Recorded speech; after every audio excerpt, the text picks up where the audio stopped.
ورور یو پښتنه کړي وای چې قاری صاحب چې کم خلک مثلا غلط تعویذونه کوي د خلکو په مینس کې به اتفاقی جوړي جنگونه جوړي یا دغه سي دبل ناروا کار د پاره کوي آیا د دې انسان وجل جایز دي که جایز نه دي د تپوس کړي دي تپوس خسته تپوس دي نو اوس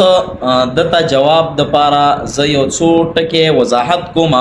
دا وضاحت د هر مسلمان لپاره ضروری دی یاد ساتئ په معاشره کې په ګڼ شمیر باندې داسې خلک دي چې هغه خلک بالکل ناجایزه تعویذونه کوي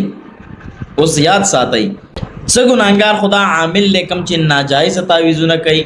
حرام تعویذونه کوي بالکل دا غي نه منی راغلي دي نو یاد ساتئ څه ګناهګار خوده دی خو څه ګناهګار زما او ستا خلک دي که تاسو د تعویذونو د پاره نه تلو ناجایزه تعویذونه مونږ نه غوستلې تا نه یاد عمره چې کمنټ دی کړی ښه دا عام خبره کوم کنت له دا پښتانه دا ټول ورونه دا مسلمانان او د حسد او د کینی د وجنه په یو بل باندې غلط تعویذونه نه کولې نو تاسو یاد اوساتئ دا د دې دکانداری په چلیدلې و د حرام خلکو نه په چلیدلا دای په د خپل نه امید او مایوس شيو خو ما او تعالی کېدل یو په یو بل باندې اوس دا گزارونه مشیره کړی د حسد د وجنه چې په یو بل غلط تعویذونه کوو د خزي خاون ترمنځ جدای راولو ضرور او ضرور ترمنځ د خور او تخور ترمنځ د پلار او د زوی ترمنځ د مور او د زوی ترمنځ نو دا قصور د چا دی یاد ساتئ زما مستقبل قصور دی خو بیا هم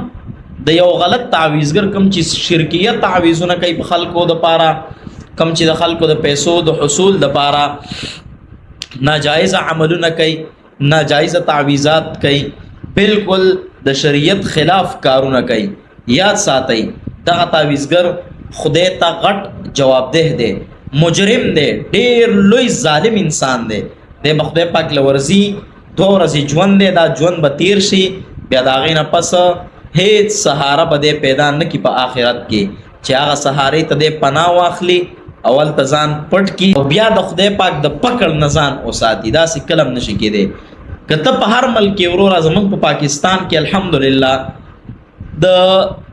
آئین د طرفه د حکومت د طرفه یو سزا لاګو شوې ده هغه سزا د غلط عامل د پاره د جادوګر د پاره د ساحر د پاره د مشرک د پاره کم چې شرکیت تعویذونه کوي دا هغه د پاره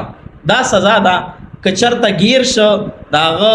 دغه جرم سزا ده چې وکاله قید او 10 لک روپۍ جرمانه د دنیا دغه سزا ده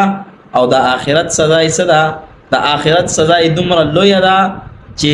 حتی تر دې پورې چې غلط تعویذګر تا او مشرک